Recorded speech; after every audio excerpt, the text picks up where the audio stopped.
Welcome, Emily. She is the founder and CEO of HGI Australia. And I met her at the Speak Out Loud event where she introduced herself and her business. So I would like you, Emily, if you want, just introduce yourself here. Hi, Solange. Thank you for having me. And my name is Emily Brocoy. I'm the founder of HGI Australia and CEO of HGI Australia. We provide remote staffing services and AI answering service and automation.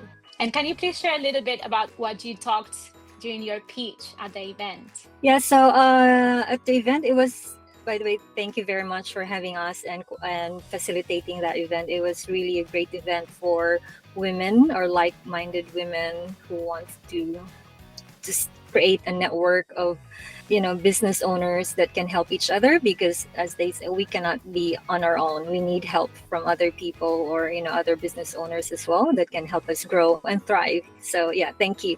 So what I shared at the event, so how I launched the business. I've been in the BPO or business process outsourcing industry from the Philippines. So we help business owners, small, medium, and large organizations, provide them labor solutions where they can outsource offshore, and we provide them different talents or skilled talents, and it really helped them reduce their cost of operations as well. So when the business was sold, I launched, I relaunched in last year. That was in September, and we changed the business model to remote staffing services where the agents are working from home. And since we have that, and we have to evolve with the technology, so we have the experience on how to run offshore operations. So we have incorporated AI answering service as well, where if business owners are AI forward, so we provide them AI voice agents, and for business owners who like to have human touch, because there's still a human element that we need to provide to our customers. So we provide them real agents as well. So we call them the two AIs, the actual intelligence for real human agents, and the artificial intelligence from driven by technology. So yeah, so that's what we do. It's very interesting. As a small business owner, I can see the need to have a team and Yeah, also the struggle to have a team from day one because the correct. cost of operation will not allow that. So it's really interesting how you found a middle ground and also how you provide both human or artificial intelligence Yes, yes. in your business. So, what have you found that the most challenging part is for business owners, and what are the problems they are trying to solve through the solutions you give them?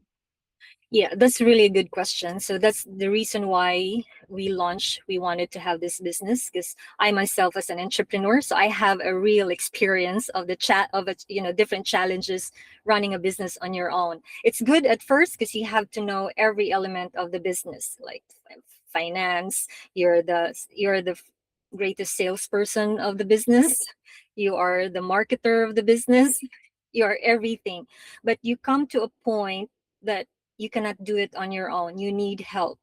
And what we found here in Australia for small business owners, we cater from small to medium-sized organizations. So for business owners alone, the cash flow is so tight, and we have to manage that. We can prolong it as long as we could, and hiring a full-time, for example, receptionist, it will cost them a lot in that sense. So we found that solution a long time ago, where we can provide, you can share or let go some, for example, an admin task, and find someone offshore that can help you, that you can trust, do all the data entry, for example, bookkeeping services if you're using on your accounting platform, for example, with Zero, and it will reduce your cost up to 70% of overhead.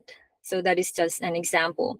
And that's the help that we provide to small business owners. And not only the cost that can help them reduce their cost of operations, is also the loyalty of Filipino workers or offshore talents. So there are a lot of Filipino talents in the Philippines who are dedicated and that will go beyond what is expected from them, as long as they're treated well, and there are the expectations of their work are laid out so clear, or there's transparency what's expected from them, and they will just, it works like a treat. And when you wake up, you can have time coffee, for a cup of coffee, and no stress at all. So yeah, so that's the solution, the main solutions that we find to help business owners thrive. And especially, I can talk a lot, especially when we roll out the super payday, in July. And for small business owners, it can really affect your cash flow because you have to pay it on a weekly basis now alongside with payroll. So you cannot stretch out your cash flow anymore. Yes. So I can hear that by accessing your services, business owners can delegate the operative side of the business and focus on the strategic side, which is allowing them to embody the CEO that they should be in the Yes. first place. Yes. So, what Yes. have you found as being the CEO of your company are the strengths that a CEO needs to have? Well, the strength of a CEO needs to have is, first, you should have this ability to pivot when things are starting to go south.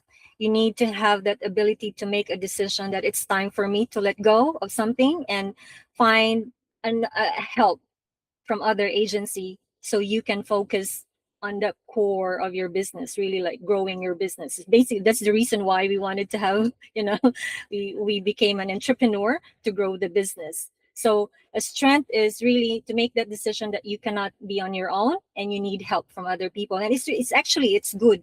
It's a positive result. Or when you need help, that you're already at the level, the threshold that you need help, that means you're growing. So you have to acknowledge that you're growing, and let go and trust, and find someone that you can trust as well, that can mitigate the risk. For example, looking for an offshore talent that can find the right people for you and mitigate the risk that you cannot be taken advantage of, and vice versa. Now, one thing I found while working with business owners is that they are often willing to improve their communication skills. And I wanted Yes. to ask, in your case, what was your journey with these skills and how did you manage to improve them? Oh, yes. That's a good question. One of the strongest points that you can have as a CEO or a business owner is to really have that, confidence in communicating with other people. Because, as we mentioned earlier, we are the main um, salesperson of the business. And in order for you to sell and convey the benefits of your offering, you should be able to explain it really well, 100%, that there's clarity in what you're talking about. And good communication is really one factor to have that confidence, and not just in public speaking, but also speaking to your clients. So yes. On the 29th of May, we're going to have an event at the precinct where we're going to celebrate Queensland Small Business Month with other business owners and founders. And I would like you, if you could share a message for those people who have a business idea, they have been thinking about starting their own business, but they are a bit afraid to try. It's a bit uncertain what it will look like. So, what is that like taking that step, that leap of faith to become a business owner? Well, you just have to be courageous. And if you have that idea, just give it a try, because you wouldn't know if it will work or not. If it works, it's good. And if it's not, at least you've tried. And there's no what if. You have gone past that what if stage. So just give it a try, and surround yourself with the right environment, the right people that can help you propel to the next stage, because you need guidance as well. And that's the exact reason why we organize this space. So we can get together with other business owners and be inspired by them, but also encouraged to take action. So I think That's true. both are very important. And as you said, surrounding yourself with people who have walked that path that you want to walk is very important, as it will prevent you from making mistakes and it Correct. will guide you into the right direction. So is there any mistake that you have made that you have learned from on the journey? A lot of mistakes. So I don't know where how to start. Well, first, like, there are a lot of business owners, or startup, or thinking to start a business, and you've drawn your business plan, drafting the right pricing model and all that. There's no perfect plan at all in becoming an entrepreneur, or launching a business. The mistake that I had is at first I just relied on my own experience, my own like, oh, I should know how to do this. But at some point you need to have people around you who know you better, because they gained a lot of experience and they can share those nuggets, golden nuggets to you, and you can learn from them. So humility is very important. That's one thing that I've learned, that I have to humble myself to accept opinions or suggestions from other people and give it a try to apply it to your own business, and you would know, yeah, yes, it works. So that's one thing. So being humble in running a business, listening to your people, that's the mistake really, before the relying to myself. And it's a good learning. So until now, it's still, I'm a work in progress in that sense. And I believe we all are. So thank you for showing yourself with vulnerability. And I would like to, before we say goodbye, invite everyone who has watched this conversation to get in touch with Emily. And just to finish, would you please share a win that you had recently that you would like to celebrate during Queensland Small Business Month? Oh, I just had a big win. We contracted a big client, and that doubled my revenue for the next. Well, it's a long term engagement, so it's really good. So you just have to. It's good. It's fun to be an entrepreneur. You can help your purpose. All of a sudden will widen, not just within within your family. You become more, thoughtful in thinking the welfare of your employees and around your community as well. Well, congratulations. That sounds very exciting. And I'm glad to hear that you have now this challenge coming ahead, because when we have a big client now, it comes more responsibility. Yes, But yes, also to realize that growth does not happen overnight, and that's that I'm correct. sure that you worked very hard to reach this point. So, congratulations. Thank you, Solange, and all the best to you. Thank you for having me again. Thank you. And I look forward to seeing you at the event on the 29th of May, Leadership Skills for Founders at the Precinct. And I'll chat to you soon.